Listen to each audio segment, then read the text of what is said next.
What's happening, Delco? I'm Rich Shane, and welcome to the What's Happening Delco podcast. Today I'm joined by Karen Kelley of Creations by KK. Karen, welcome to the podcast.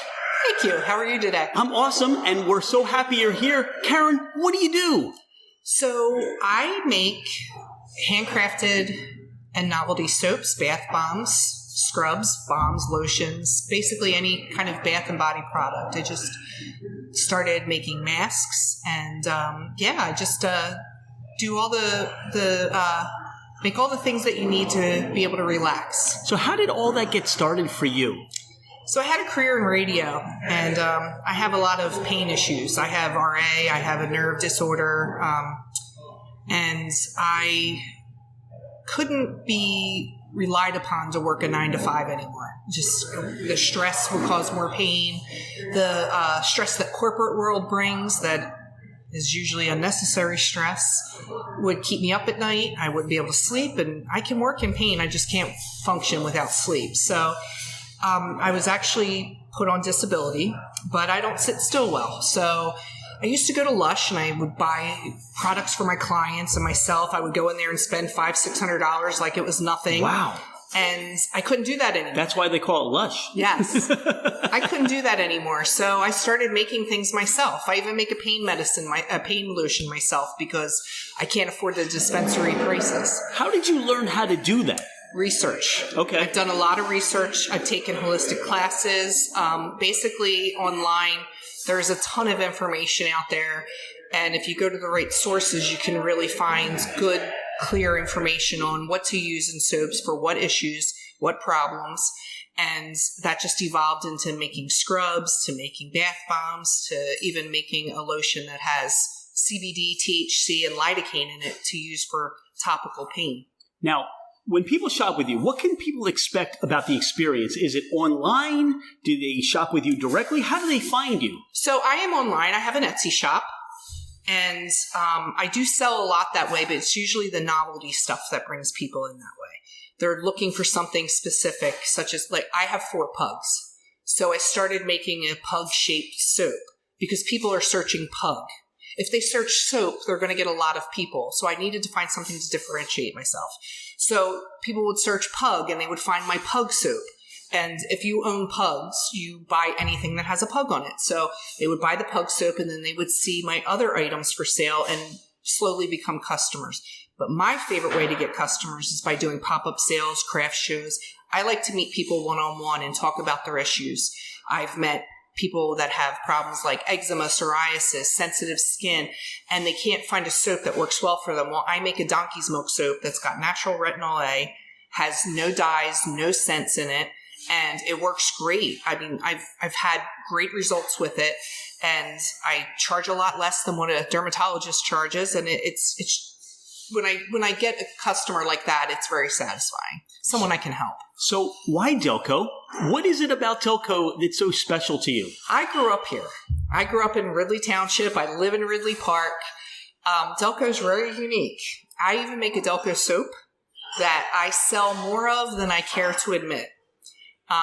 What's the definition of a Delco soap? So the Delco soap is shaped like the state of Pennsylvania. It says Delco across it and has a star over the area Delco is. I make them in all different colors, all different scents. At any given time, I have 30 of them with me. And you can pick your scent, your color. You can even have them custom done. I sell a ton of them online to, out of state. I think I've shipped to 47 states now. And so people from this area live all over. So if they see something Delco, they buy it. Christmas time, at one particular sale, I sold 65 of them in one day. Wow. And I only sold 65 because I had no more with me. So they're very popular for presents. People buy them for their kids or family that are in the military or people that have moved away. I've done some reunions. I have a Ridley soap, and I just introduced an Interborough soap.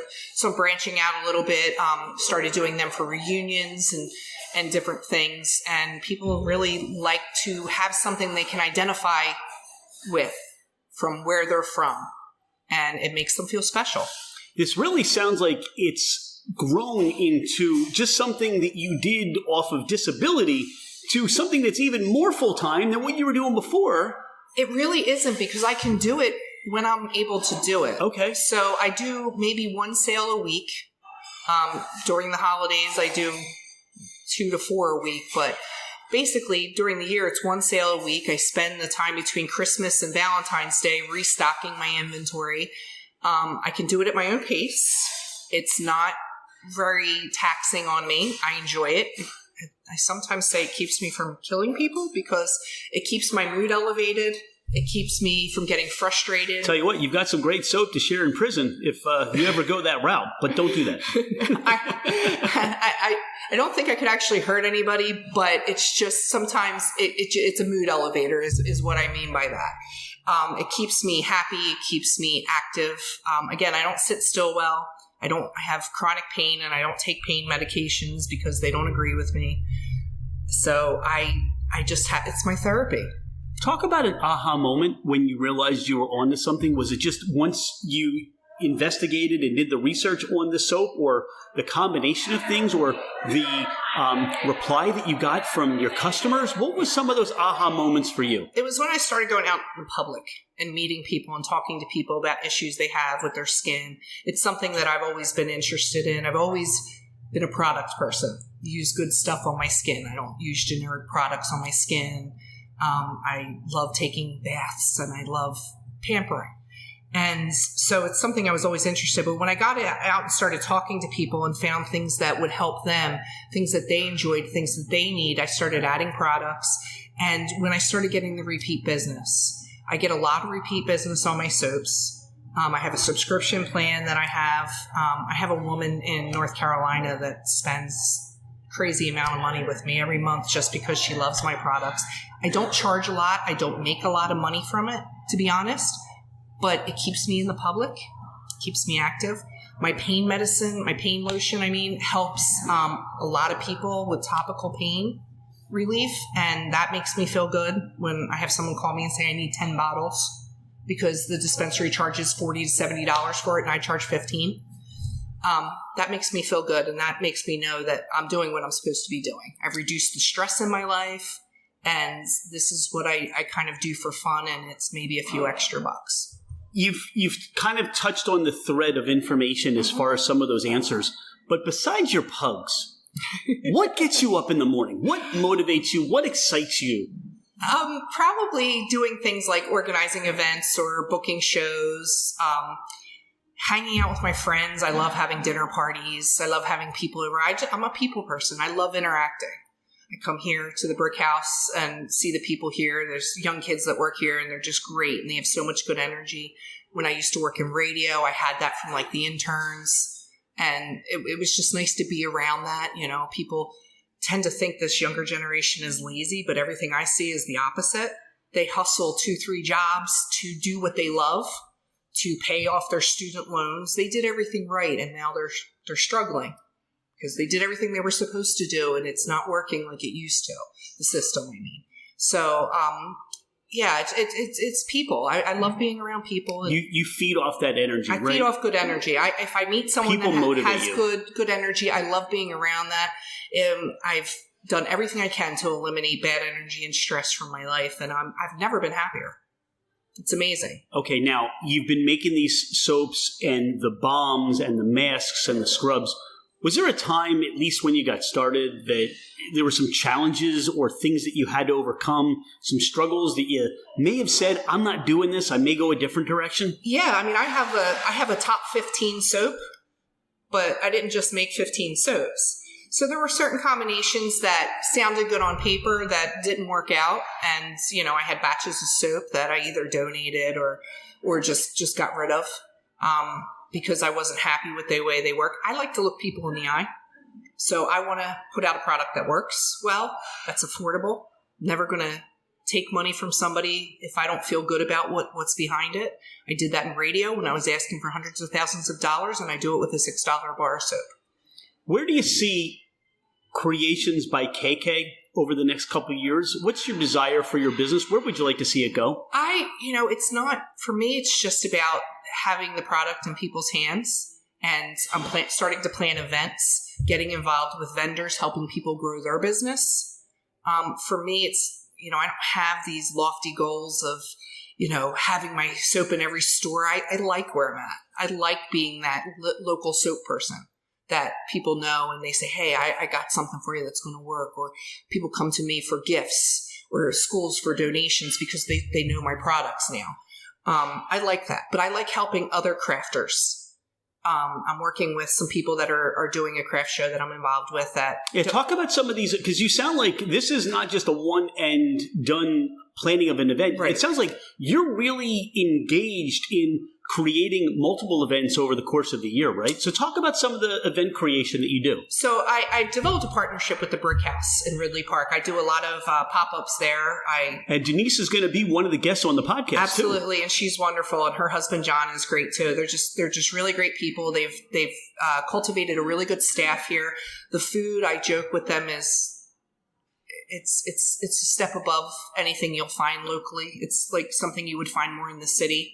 It's very cuisine as opposed to diner food, which is what you get a lot around here. Diner food, cheesesteaks, pizza. It's very different here. The atmosphere is great, and I loved the space. So I approached her about doing events here with other vendors, and she's all about reaching out into the community. They help so many crafters by doing pop-ups here. It's incredible what they do. They're just so generous with their space.